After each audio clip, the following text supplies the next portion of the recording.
Kia ora. Good morning, everyone. Thank you so much for joining us. Well, we thought today was going to be our last Tourism Tech Talks, but it's not. We're going to keep on going. So today is our fourth Tourism Tech Talk, and today is going to be so interesting. It's going to be a little bit different than the past because we're going to have to put our little geek hats on today. We're going to talk a bit about what new technology there is right now, what new technology is coming, and Les, who is our expert today speaking to us, is so interesting, and I've learned so much in preparing with him for this Tourism Tech Talk. So, as I said, today is our fourth one. We are adding a fifth one. We're adding a fifth one for November because a lot of the feedback we've been getting from you is questions about GA4. So we've added a fourth one in November. Keep a lookout for November 14th, and we're going to be talking about demystifying and conquering and enjoying GA4. So let's get on to today. Today we're going to be talking about technology in tourism. As I said, so exciting, so exciting. Your presenter today, Les, is brilliant and fun. He's been doing digital marketing now for over 10 years. He's been a T-Hawk for over 2 years, which we're really, really happy about. He's very tech-minded. You're a learner, aren't you, Les? Yes, definitely. Love learning. Yeah. Love to keep learning. Love learning, love geeking out together and having conversations. But let me embarrass you just for a moment, because besides being a dad of 2 beautiful daughters, both under the age of 4, so how you get any sleep is miraculous on its own. It's getting better. It's getting better? It's getting better. Good. But you are a national powerlifting champion. Boom. Yep. So that was back in 2020, 2021. And then I had my second daughter. So it's kind of all in the past now. That's okay. That's okay. We just love that side of you. So let's move on, because what we're going to do is share that the way that we do our tourism tech talks, we always make sure that there's something for everybody. So whether you're new to technology and you're like, ooh, I'm not sure about this, there's going to be some bite-sized, really interesting things. Or whether you fancy yourself as, really knowing what's happening, we've got something for you too. So our format is always something new, something reliable, something underrated, something that you can take away and do for yourself right now, and then something trending. So enough about my voice. Let's start listening to your expertise. Les, over to you. Thank you, Gina, and good morning to everyone. I'll jump right into it. So the first part is talking about something new. Now, looking at the screen, you may be wondering, I've mentioned something new, but I'm talking about chatbots. I agree with you. Chatbots are not new. They've been around for at least, I'd say, somewhere between 2 to 5 years. But today, we're talking not about the traditional chatbot as we know it, but the AI-powered chatbot. So a traditional chatbot basically is a computer application that simulates human conversation. Now, a traditional chatbot can be either a scripted chatbot or a rule-based chatbot. A scripted chatbot is one that uses a collection of keywords to converse with the user, whereas a rule-based chatbot sort of guides users through a set of preset questions, ultimately leading to a solution. Now, the AI-powered chatbot, on the other hand, gives you both of these options, but it is powered by a very advanced analytics. It uses branches of AI like NLP and machine learning. And Okay, well, today, wait a minute. Okay, I'm going to be the civilian in the room. What is NLP and okay. what is machine learning? Okay, cool. So NLP is natural language processing. So it's a branch of artificial intelligence that helps your AI understand human conversations better and make decisions and respond while understanding that natural language processing. So human Okay, language. and so like WeChat is a perfect example of NLP. Yeah. Exactly. Yep. Okay. Machine learning, on the other hand, is again another branch of AI, but this helps AI understand how humans think and decide, how they gather data and make decisions. So it's the machine trying to sort of emulate the human mind. So yeah, an AI-powered chatbot uses advanced tech like natural language processing, machine learning, and advanced analytics. And I'll tell you why it's so powerful. One, it's always learning.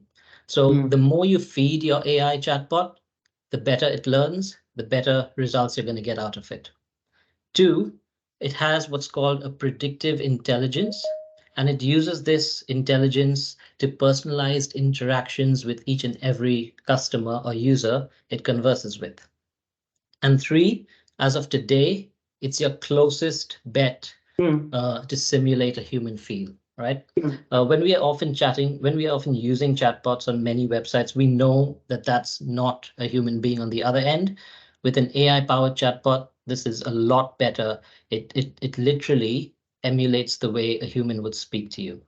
Yeah, Now, it's how does really this? clear the difference, right? When you're on a traditional one, Yep, and then when you're on AI, yep. when you're on an AI powered chatbot, you actually engage more because you feel like you're talking to a human. You don't know if you are or you aren't.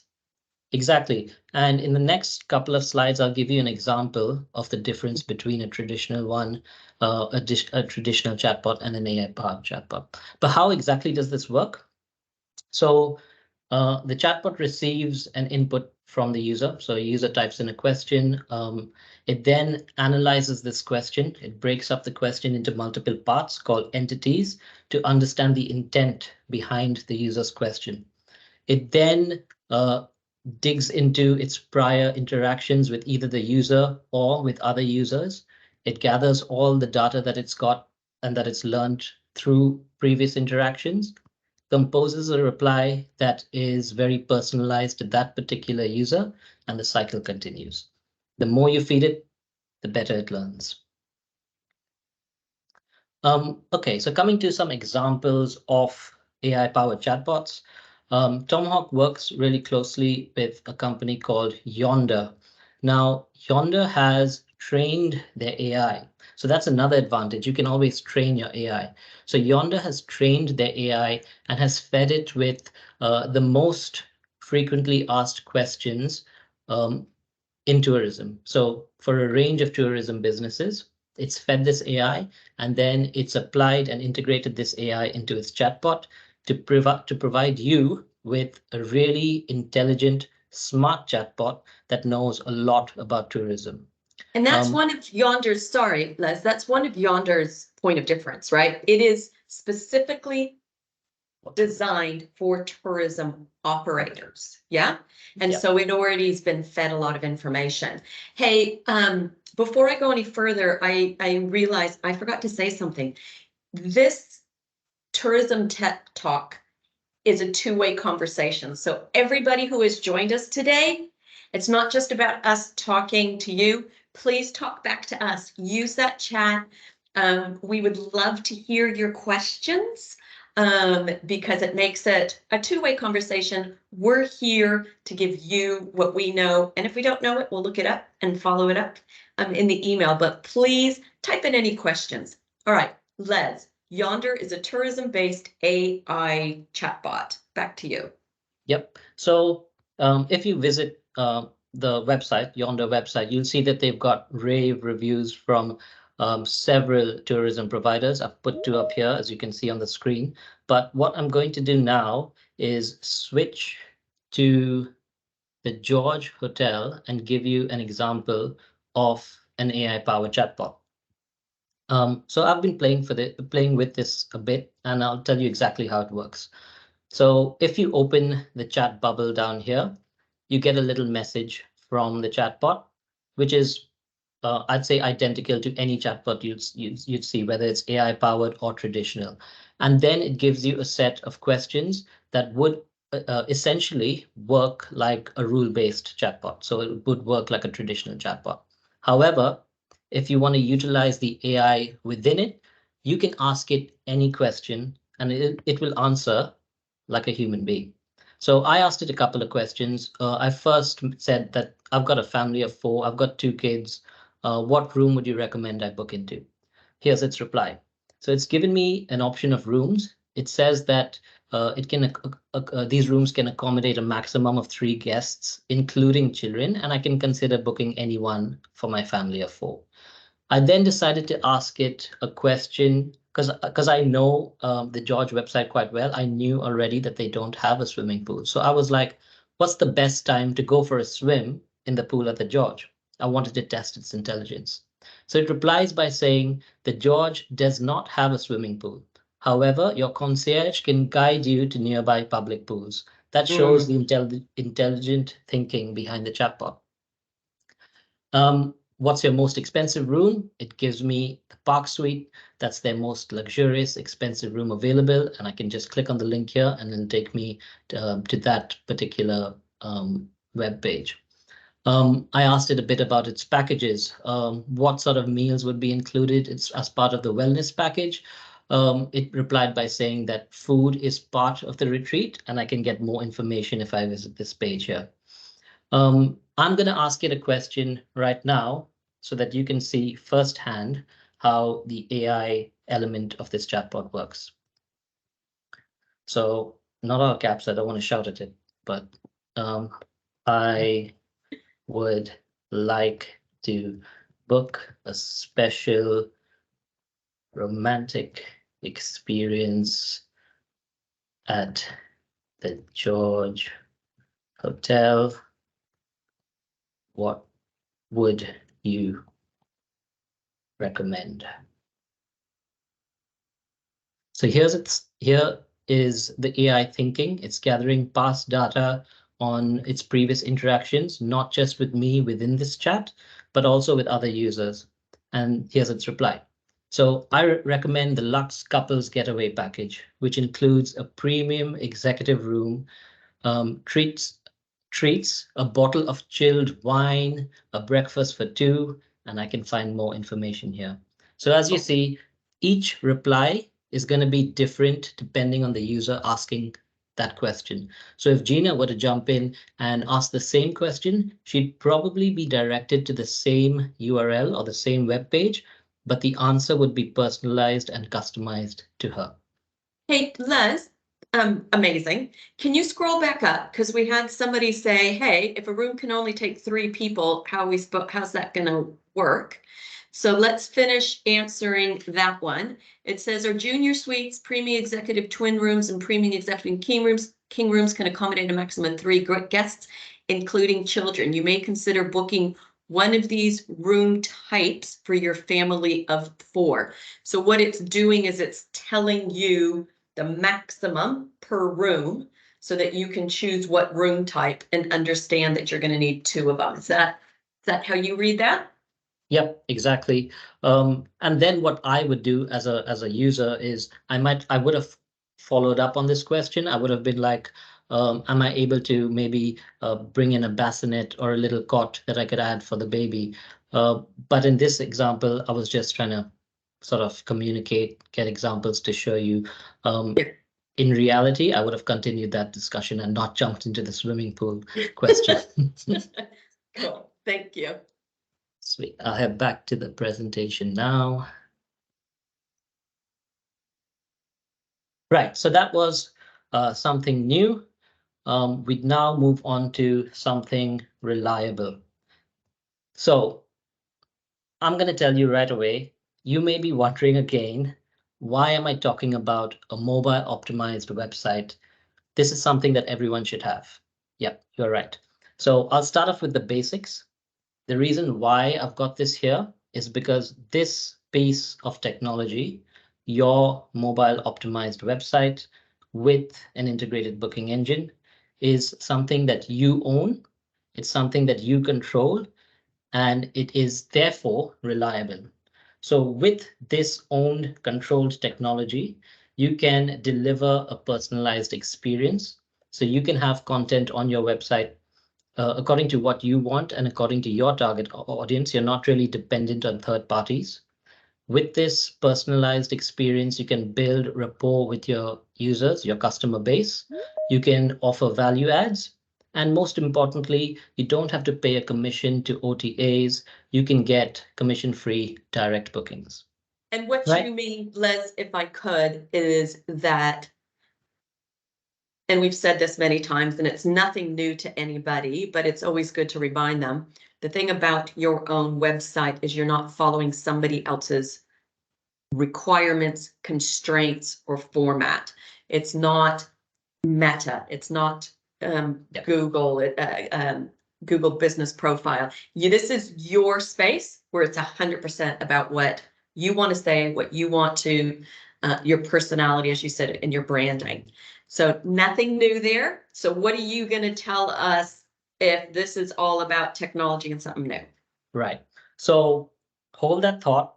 These are the basics. And now I'm going to introduce you to what's called the Search Generative Experience. So SGE, or Search Generative Experience, is an experiment that Google is currently running. So they're doing this through their search labs. It's in beta right now. And even though it's in beta, it hasn't been rolled out worldwide. I think right now it's only in the US, Japan, and India. And it's sort of a staged rollout. The experiment in itself is a sort of a staged rollout. So SGE is an experimental version of Google's search engine that uses AI to generate contextual answers to complex questions. So when you put in a question into your search engine, that's not just something like what's the best running shoes, for example, but it's more complicated and complex. That's where Google is going to try to leverage their AI to provide you with answers that sort of answer your query differently to the traditional search experience. So this kind of answers all of that chat that was going online. Oh, AI is going to make Google a thing of the past because all they're doing is using SEO to give you a list as opposed to using intelligence for answers. Is that what you're saying? Exactly. And the next 90 seconds, this video will give you a better insight into what SGE is all about. So sit back and enjoy.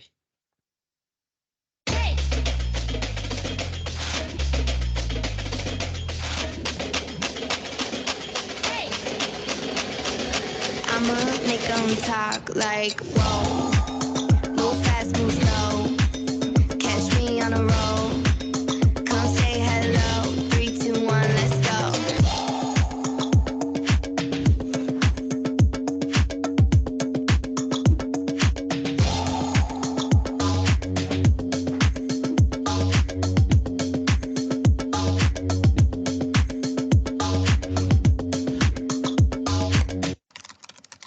Yes, yes, yes.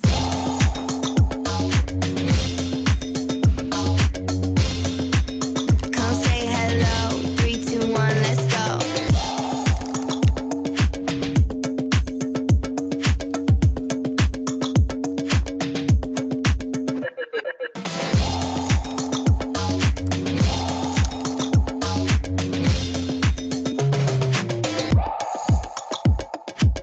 You got this. Let's go. Is a hot dog a sandwich? And the answer is Yes. no. Yes. No. I'ma make 'em talk like whoa, whoa, whoa, whoa. I'ma make 'em talk like. I'ma make them talk like, whoa. Let me see if I can decipher what I just saw. So Go for you're it. saying that I think that restaurant example is the one that really came out for me. Is like, you know, tell me two places near me to eat. And then it's not what we're used to see for a search result. It opens up, I'm not sure if that was pink or peach or what it is, a whole window of information. And then they said, and add in this other one that they obviously knew, and it added the third, and then it compared the three right there. Yep. So it pulls content from all over the web, summarizes it according to your question or your query, gives you an answer, and allows you to follow up based on the intent of that first question. So it's nowhere near what we're used to seeing on traditional search engine results pages. It's a completely different beast. So you're getting your answers there. You're not even going to the web. You're not going to the web. You're just getting all the information right there on Google with that new icon logo, which was interesting. You're getting all that information there as opposed to having to do your own analyzing or your own comparison or your own. Correct. So you don't have to navigate much once you're on that page. Once you're within that search generative experience, everything you want is going to be right in front of you. So you can say, show me three optional hotels in Christchurch for a family of 4 under this amount of money that's close to the park. And you're going to get 3 comparisons in front of you. Yeah. Wow. Exactly. Now that leads us to the next question. Is it an opportunity for us, or could it possibly be a threat? A threat. Yep. So I'll tell you why it could be a threat. So what you just said a few seconds ago, everything is right there for the user. They don't have to click. They don't have to move away from those results. Everything that they need, and everything, their question is answered on that page itself, right? So this is why it's a threat. It can lead to what's called a zero-click environment. So what we're used to is having our web pages displayed on SERPs, search engine results pages, and then the user clicks through on our web link, gets taken to our website. In this case, it can just omit all of that and provide you with a summary of an answer that you're hoping to get without you having to click through. So a zero-click environment, that could be a threat. However, it could also be an opportunity, because the way that AI is working within SGE is that every time it uses someone's content, it's got to it's got to link back to that person anyway. Your brand is going to be front and center as part of the answer provided to the user, right? So if you can sort of optimize your existing content on your website, there's a really strong chance that your content could be displayed as part of the AI's answer. Do we know yet? I get that this is in beta in 3 countries. This question just came. Do we know where Google Ads are going to come into play with AI? So we don't have an like a confirmed answer for that. Google is also a bit elusive in the way that they answer that. But what they have said is that they're looking at ways in which they can incorporate advertising within the search generative experience. So either we're going to be looking at new types of campaigns which play into AI more effectively. But again, like I said, it's an experiment. It's in beta. It's going to keep improving. And from what I think I'd say within the next 12 months, we're going to see it rolled out. Right. So content. Exactly. Like the landscape is evolving for sure. We don't know whether it's going to be an opportunity or a threat. Google would obviously like to make it an opportunity for its user base. They don't want to create competition between one search experience and their AI search experience. They want to utilize what you already have. So what we can do now is make use of our own controlled, reliable technology, our website, to start preparing for this change. And how do we do that? Yeah, you just That's the question that somebody just asked. So great that you've already got it all lined up. Yep. So we can start by future-proofing our digital presence for the search generative experience.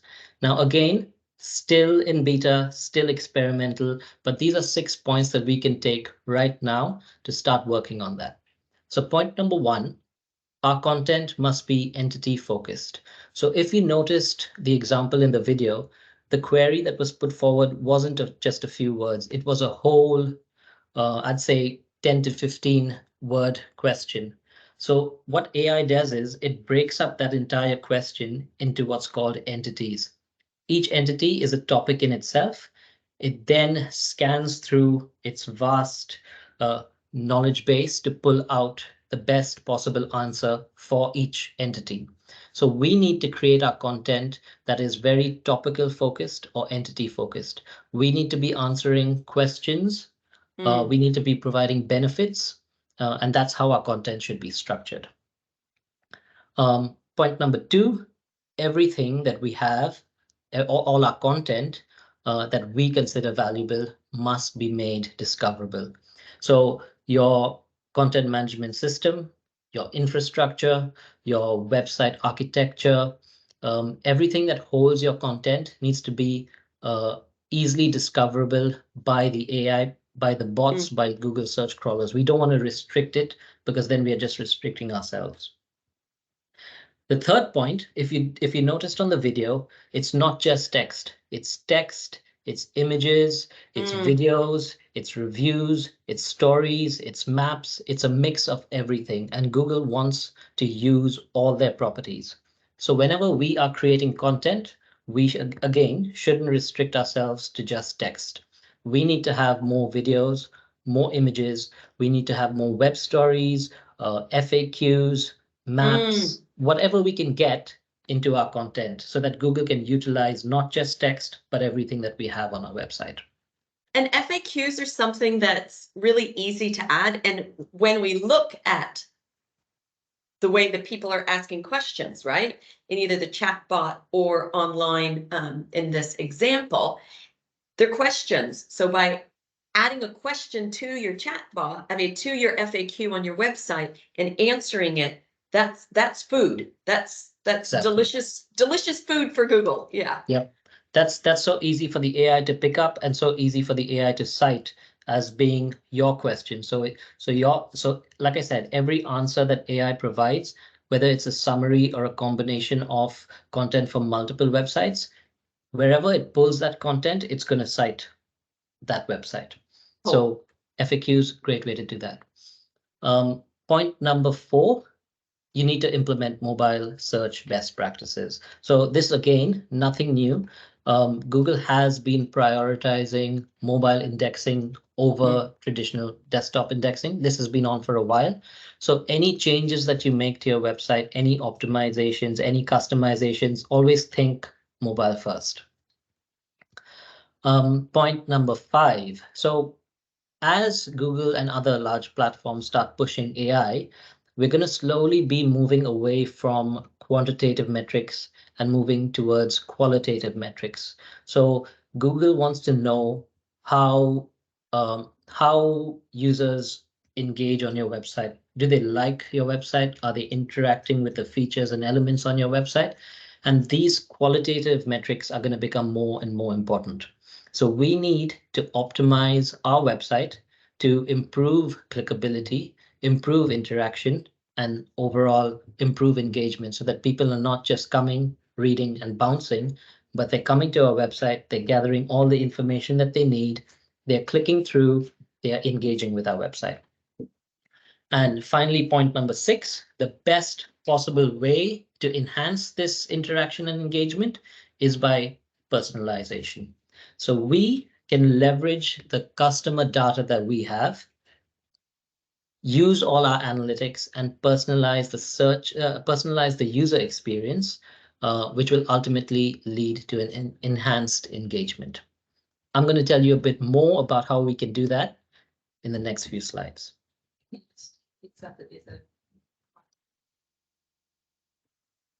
So just a heads up, there might be a fire alarm practice in a wee bit. So if I do drop off, it might be because of that. But I'll jump into point number 3, something underrated. Now, I've decided to go with your data. So your data is your most important asset. It is also often very underrated. We often get clients coming to us asking us to create campaigns to drive more bookings, but targeted towards the US, for example. Now, if we were to create a campaign to drive more bookings in New Zealand, fairly easy to do. We've got a little over 5 million users to reach out to. And you don't have to go so niche in terms of your targeting. But if you were to use that same campaign and apply it to the States, you're targeting, you've got an option there. You've got 50 states, you've got over 300 million people. You're going to blow through your budget really quickly and very likely not end up with any conversions and no bookings. So what we do is we look at your data first. We look at your acquisition data to understand where your users are coming from. So which platforms are directing traffic to your website. You want to know whether users are primarily coming from organic search. Are they coming from social media? And that can help you make an informed decision about which platforms you want to target. We then look at your demographic data. So we look at things like how old is your target audience? What is the age group? Are they the 18 to 24-year-olds, or are they the 45 to 50 the 45 to 54-year-olds? What is the gender split between the two? What locations are they coming from, and how are they purchasing the products that you are selling? How are they booking into your accommodation? We start looking at the purchase journey. Where are they dropping off? Which products are selling faster? Are your coupons, your promotions, are they successfully bringing in new users? Are they driving revenue? And then last but by no means the least, we look at your engagement data. So we want to see which pages users are landing on, which pages are they moving towards, and what elements and features on those pages are they interacting with. You know what, Les, I'm gonna do a shout out right now to those people who have joined us, because we look at our bank accounts, every week, every month, whenever. But I'd like to just do a real quick, little quick poll. How often are people looking at their analytics for their website? Because a lot of times we're making assumptions, right, on who we think our users are, where we think they're coming from, what pages we think are working or not working. And it's a human natural thing to do, right? Yeah. But I know it sounds kind of probably boring, sorry, Les, to go, data is reliable, but it is. Data is the thing that you can rely on. Numbers don't lie, right? Numbers don't lie, for sure. And yeah, we're always looking for ways in which we can widen our tech stack. So yeah, the four data types that you can see on the screen, these are readily available to you on your Google Analytics. So Google Analytics 4 provides you exactly with these sections: acquisition data, demographic data, revenue or monetary data, and engagement data. And I think our next webinar in this series is going to actually be a deep dive into each one of these sections. Yes, exactly. So if anybody watching doesn't know how to easily access this in your GA4, we got you covered. Join us in November. Yeah. So like I said, at Tomahawk, we're looking to widen our tech stack. We're always looking to provide our clients with platforms that are not just provide more data, but provide data on top of what we already have. And it also needs to be cost effective. And so we've been looking at Clarity. So Clarity is a free platform. It's provided to us through Microsoft. and it gives us a heap more data than what we readily get on Google Analytics 4. So what does it give us? With Clarity, you can get instant heat maps. So you are going to see heat maps for every single one of your pages. You don't have to do anything different in terms of integration. Once you have it on your website, it automatically generates heat maps for all your pages. And You why can would somebody see- want to see a heat map? Yep. So it tells you exactly where people are moving the cursor, where they're clicking, whether it's a phone, where you're scrolling, how far you're scrolling, what they're clicking, which elements they're ignoring, which elements are working. It gives you everything in the form of a heat map. One of the things I think is really interesting about heat maps when we've done analysis in the past, it also shows you what people think should be clickable and maybe it's not, right? Exactly. So sometimes like people are clicking on a picture because they want it to expand, but it doesn't, as an example. So that's, yeah, some of the analysis that I think is kind of cool. And like you said, where are people moving their cursor and how is, which shows where their eyes are looking, doesn't it? Correct. So yeah, heat maps, super important. But apart from heat maps, they also actually give you session recordings. So you don't need to look at heat maps in terms of where clicks are happening or what's being ignored. You can look at that, and then you can actually look at the exact session that someone's just been through on your website. So you can see what's working, what needs to be improved. If you want to test out certain ideas on a page, you can have sort of an A/B test on a page and see what's working better based on actual user session recordings, which is amazing. Again, there's nothing extra that you have to do with this. All you've got to do is have Clarity on your website. Now, to Gina's point earlier, it gives you some really powerful insights. So apart from data that we're used to seeing, metrics that we're used to seeing like bounce rates, engagement, time on page, etc., it gives you insights like excessive scrolling or rage clicks, right? So rage clicks, is that like road rage? I'll tell you what rage clicks are. So exactly what you said. Sometimes a user may think that a certain element is clickable, but it's not. And so you're going to see frustrated clicks.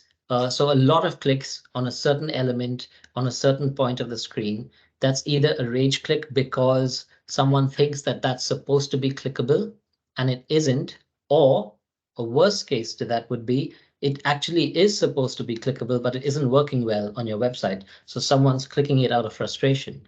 That's a new term for me. Thank you.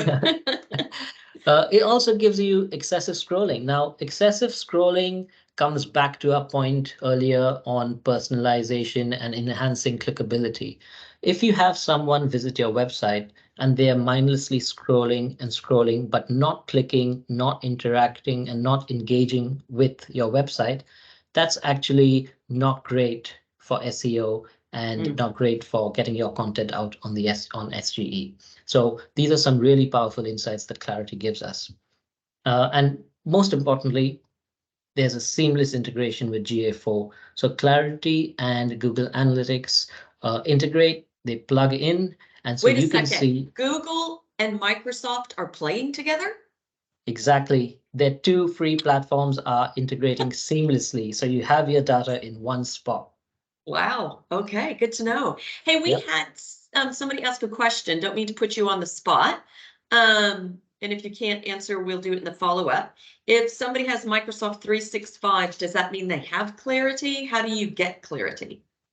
So you can just sign up. It's very similar to signing up for your analytics account. You basically use the same email address that you've got your 365. Yeah, sweet. Signed up with. Sign up to Clarity. You'd get a script like a pixel, a bit of code, a JavaScript that you can just add to your website, and then you're going to see data flowing through. Beautiful. Thank you for that. Nice. So something DIY. Cool. So what I thought was, since we're on the topic of understanding our data to make better decisions, the something DIY is leveraging two existing free platforms that we should all already be on to understand search terms for what our website currently ranks. So now, previous to 2023, we've all been using what was known as Universal Analytics. So we sort of just call it Google Analytics, but the correct name for it was Universal Analytics. It has been sunset as of this year, and we're now with GA4. So in Universal Analytics, this was available to you without you having to do anything. Unfortunately, GA4 doesn't give us the same level of data in this case. But in 15 minutes, you would be able to connect your Google Search Console into your GA4 and pull through this data in the form of a report. And I'm going to show you how. All right, let's get our geek hats on. Nice. So the first thing you've got to do is visit the Search Console homepage. I've got a link down there. And whenever you visit that, if you don't already have it set up, you would need to add a property to it. So you do that by clicking the Add Property button. By doing this, you're going to get a bit of a pop-up, as you can see in this in the image on the screen. And on this pop-up, you're going to have two options. One is your domain option, and one is your URL prefix option. So I would recommend using the URL prefix option because it just gives you many ways in which you can verify your site so that you can claim it as your own. Right? So what I would recommend doing before you actually enter your domain name in there is to make sure that you have signed into Search Console using your same Google ID, your same email ID that you have admin permission on for either your Google Analytics or your Google Tag Manager, right? So when you do this, add your domain name in the URL prefix section and click Continue. The platform will automatically verify your domain for you if you're using that same email ID that has admin permission, right? Yeah. Once it's verified, you can close out of GSC for now, jump straight into your GA4. Within your GA4, you can go down to the admin section, select your GA4 property, and scroll down where it says Search Console Links. If you click that, you are going to be able to link your Search Console to your GSC. So you click the big blue link button. That's going to display your Search Console properties. If you have more than one, all are going to be displayed. If you've just created your property on Search Console, that's the only one that's going to be displayed. So you select the property that you've just created or the property that you want to link, and then you click Next. After Can I doing just so, clarify, when you say property, yep. you can be a tour operator, you can be anything. It's just a term. Yeah. It's just a term for your website. Yeah. Cool. Yep. So when you click Next, you are going to have to select your web stream. So this might sound a bit complicated, but I'm going to just jump out and tell you exactly what a web stream is. So this is the Tomahawk GA4. This is your GA4 property. Down there is where you click your Search Console links. And once you've selected that, you have to select your web stream. So your web stream is your data stream. Now, GA4 gives us the option to have multiple web streams. In 99% of the cases, we're going to have a web data stream, which is just your website. If you were to have an iOS app or an Android app, then you can add another data stream to each one of those. But in this case, I'm going to stick to website, and that's the stream that you're going to be selecting. Like I said, in most cases, you're only going to have that one stream, so there's not going to be much of a choice. But if you do, make sure to select your website. So you select your web stream, review whatever selections you have made, and submit. Once you submit, it's going to create a link between Google Search Console and GA4, right? Now that the link is the integration has been completed, you can actually start seeing data flow through into GA4. But before you see that, you've got to switch on certain report collections in the back end of GA4. So how are you going to do this? Head into your Google Analytics 4, move into your reporting navigation section, and then come down to the library option down here. So when you click on library, it's going to bring out a collection of sort of reports or cards looking like this. So each one of these cards here is a collection. By default, you'll see that there are already some published. This is what we just spoke about a few minutes earlier, your acquisition data, etc. And then you're also going to notice a Search Console card. So you want to publish this card. You click on the three dots there and click on Publish. When you do so, that card is going to display, it's going to change from unpublished, and it's going to look like this with a nice green check mark. When you have published your card, you're going to see the data within your report navigation. So if you're familiar with GA4, that's what you're normally looking at. That's what's going to be added. So once you do this, you're going to start seeing your queries. So all the keywords that users are actually typing into search engines that are leading them to find you. You're also going to see another section called your organic search traffic. So what this gives you is the first level is the query. The second level is the pages that the users are actually landing on coming from those queries. So you get a better idea of which pages are bringing in more traffic and which pages are bringing in traffic for which keywords. Okay, hopefully we didn't lose everybody. You made it look really easy. There's the fire alarm. Thankfully, it wasn't too bad. You made it look really easy. And I hope it's obvious why this is so important to understand what keywords people are using to find your site. Yep. And then second to that, what pages on your website they're landing on for those keywords.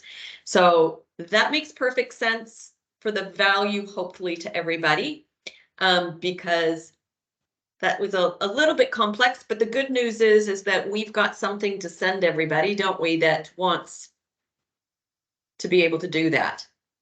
Yep, and I think that would be available to you in the follow-up email that you will receive after this webinar.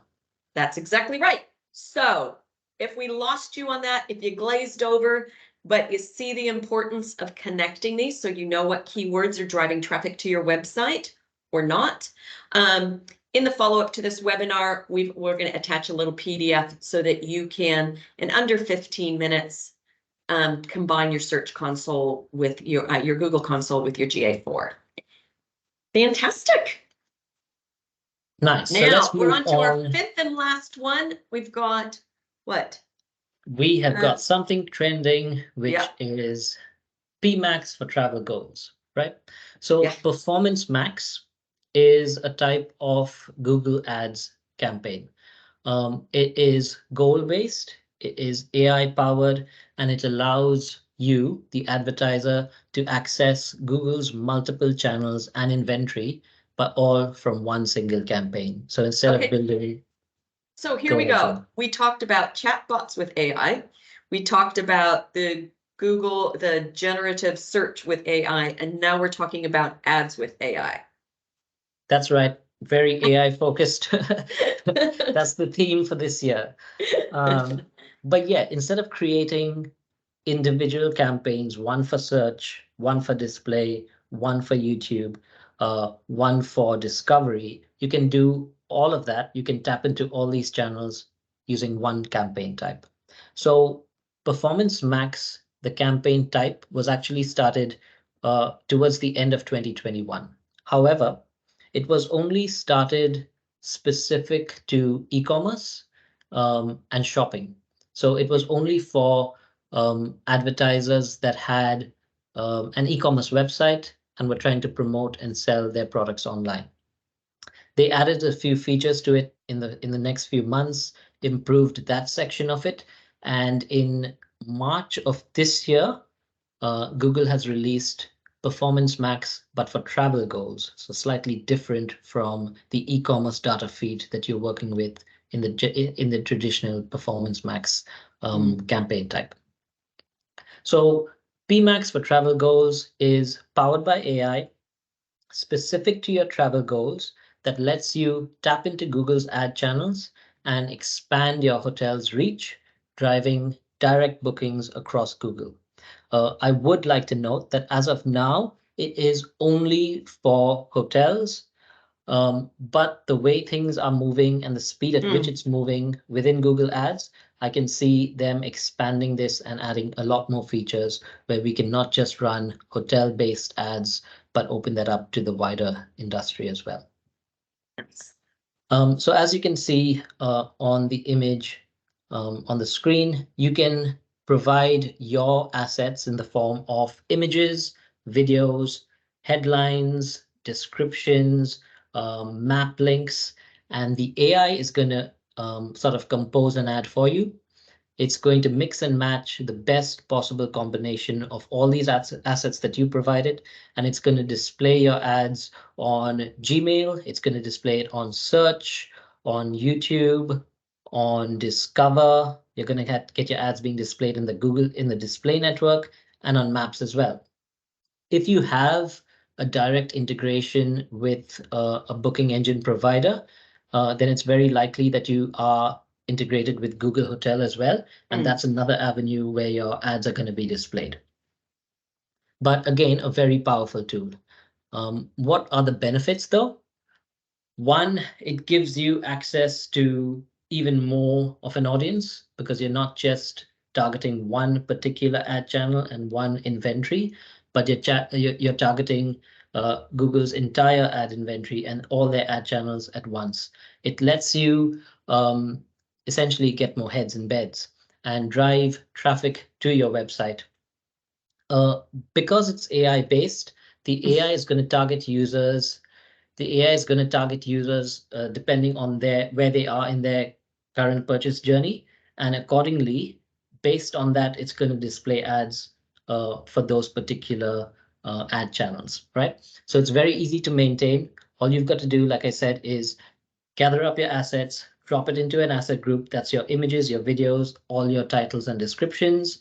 The AI is going to mix and match, create an ad for you. And the best part is it's going to help you understand how your campaign has been performing, but on an asset level. So if you have more than one property, so if you have, say, 5 to 10 hotels or even 3 hotels, you are going to get reporting for each one of those and not just for the campaign as a whole. So you know where to customize, where to optimize, where to put in more effort if you want to see one pick up over the other. And how do we get started? This is our last slide before we jump into questions. But in order to start a PMax campaign, you need to have a hotel feed. There are 2 ways in which you can do this. One, you can upload a CSV. There is a template that Google provides for free within your Google Ads account, or you can just select your Google My Business listings on the map, and that would create your hotel feed for you. This is step 1. It is required, and it's what's going to get you started on PMax for travel goals. And we would assume that it's going to kind of work the same way for tours and DMOs and others in the future. Yep, definitely. Yeah. Okay, phew. That was a lot. That was amazing. AI was definitely the common denominator. Let's review this before we go into questions. What's new? AI-powered chatbots. What's reliable? It's that book direct, your website that's optimized. We just learned about SGE. Yeah. And how to prepare for it. Underrated. Gotta look at data. Decisions based on data. Then we learned how we can access data better under the DIY by leveraging those 2 platforms together. And PMax is available right now for hotels. It's kicking butt online with that AI power behind it, and waiting for it to be available across all tourism. We have 6 minutes, and I know we had some questions that were already sent in for people prior. If you have any other questions, you guys, type them in now. We're going to answer these, hopefully all 3 in the next 6 minutes, maybe not.